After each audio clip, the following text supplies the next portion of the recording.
Hey guys, this is Crystal Cook with ACDI, and today I have Faith Smith with me. She's the Professional Services Assistant Manager here at ACDI. Hey Faith, how are you doing? I'm good. How are you? Making it here. Yes, one day at a time. One day. I'm very excited you joined. So I had this idea recently to just start having some conversations with females in our industry that are just killing it, doing a great job. I want to hear a little bit about what you are doing. Maybe your journey with ACDI. You've been with ACDI 4 years, haven't you? It'll be actually, 4.5 years. Yeah. 5 years in May. Yep. Yeah.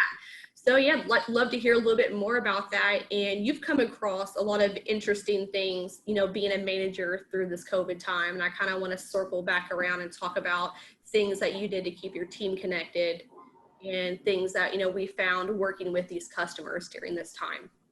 Sure. So first of all, I'm going to kind of give you the ground to introduce yourself and just talk a little bit about your 5-year journey you've had so far. All right. Well, thank you again for having me. I'm super excited to share with everyone. I started with ACDI 4.5 years ago as a project coordinator.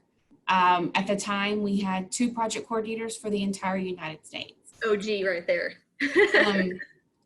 Looking at the project counts that we have now and thinking back, how did the 2 of us do that? Yeah. Literally no clue. And I don't even, I remember writing end user names down on a notebook. And then when we would have the pre-call, I'd go back and do a check mark. When I got the SOW, I would do a check mark. I love it. We had nothing we weren't tracking any of that. And to see, where we are today versus where we were then.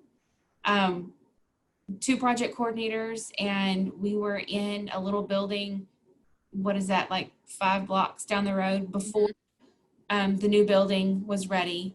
I actually started about 2 weeks after they moved in. Yeah. To the old, it was cleaners. Yeah, it's like a little storefront downtown. Yes, yeah. Now it's a boutique, and I actually went in there, and it was so weird to go in there and see racks of clothes and dressing rooms and their break room where I worked for, Yeah, a year and a half. So I started as a project coordinator and was eventually promoted to lead project coordinator. Mm-hmm. That time we had 3 project coordinators and myself, and we divided accounts up based upon their different status, various. We tier them up pretty much, right? Yeah. Yep. I was going to say cut and. At the very beginning of the tiering. Yep. So, yes. So the way we divided accounts up then and the way we divide accounts up now are completely different. Mm-hmm. Now we have the team approach. And it's crazy to see the division where it was then, working with just a few engineers, to now we have, an official training department, and we have, quality assurance, and we have integration development. It's insane to see the growth that we've had in less than 5 years. Yeah. So how has the project coordinating team grown? So we are right now, they're a team of 4. Mm-hmm. For US, right? Yep, yeah. For the US and LATAM. We also, Canada and LATAM. Mm-hmm. So they're divided on, depending on what region they fall in. So Northeast, Southeast, regions across the country. And you've been instrumental in scaling these teams out, right? Every year as we've grown, we've always just brought in more project coordinators. We've developed new systems, put new processes in place. Yeah. Yes, we're definitely adding to processes. I know some people, when you say the word process, they cringe, but I get so excited. Yeah, it gets me excited. I'm like, ooh, a new process, a new workflow. Yes.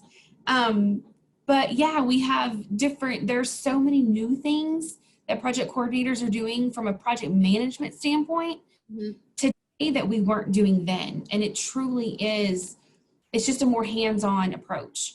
And their technical skills are much greater than, it was with me when I joined in 2017. Yeah.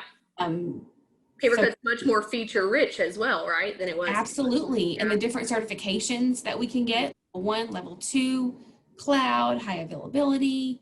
So yeah, the project coordinators are definitely, I would say they're 50 to 60% more technical than I was whenever I joined, for sure. Yeah. Well, not just the project coordinators, as all of our teams on that side started to scale out, right? And we started putting together entire departments or groups for certain projects. You've been a piece, a piece of that growth, throughout the entirety of it. And, you're now an assistant manager on that side where you are pretty much overseeing the growth and, all the employees over there on that side. So that's a lot. That's serious growth with ACDI for sure. That's It's awesome. really cool to see the team just grow and all the ideas Mm-hmm. that are coming from each individual. When everyone had some downtime to actually take a breather and actually put their creative minds to work. Mm-hmm. The internal tools that have come out of it are nothing short of amazing. One of my favorite things about ACDI, and especially your side, is the fact that it's so different every single year. And there's not the mentality of we've always done it this way. That just doesn't exist here at ACDI, especially on your side. It's like, hey, how can we think of a cooler, better, more innovative, effective way to do this? And Yep. I mean, the growth from that is awesome. Yeah. So you've been over this team now. You were over this team for probably 8-9 months before COVID, I think. So you already had some remote employees. So what are some things that you've done to like keep this team connected throughout this time? So when we were first sent home in March, immediately we started daily Zoom meetings with our team. We used to meet twice a week, and it was everyone would go in the conference room, remote employees would just dial in. But then we started to where people can actually see face to face. Started doing that 5 days a week. Then we kind of scaled it back to 2 to 3 times a week. Yeah. But making sure that our remote employees are heard and everyone as a team stays together. We want that team collaboration. Now we're at about 50% back at the office. Mm-hmm. So I'm still trying to make sure that we have everyone and they're collaborating. We actually today we kind of trialed having our stand up in the lobby, and it was weird. People just like standing there having the meeting with half we of them. saw that. We were like, are they striking? What's happening over there? We were worried for a second. we tried to stand there, and it's like everyone's just, what do we do? Like, what do we do with our hands? Do you like, you have to like relearn how to hug someone. You're just, oh, I love it. It's like air hugs. Yeah. So you guys were also really sorry, I didn't mean to cut you off, really on the front lines when it came to helping customers, because we were remoting in and helping customers with paper cut when even dealers weren't able to get in the building. And we were kind of their first line of help, probably for things that weren't even really in our scope. So, right. What did you learn during that time? And, what would you say to our partners right now about going the extra mile for their customers? So we really did have to pivot and change the way that we approach our installs, from something as simple to an email that goes out to our reseller on recommending someone to be on site, where now we're not pushing it. We understand that you can't go on site. We're helping Betty at the front desk to plug in a card reader. Yeah. But firmware still has to be updated. There are certain devices that require external modules, and before we had our resellers on site, our literal boots on the ground to help us with these, installations. And overnight, literally, we didn't have it.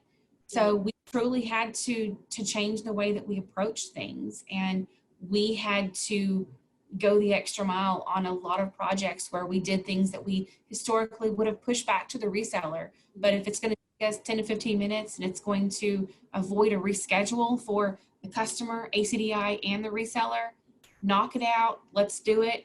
Let's move on to the next one. And everyone's happy in the end. And prevents an escalation, and no one likes an escalation. Yeah.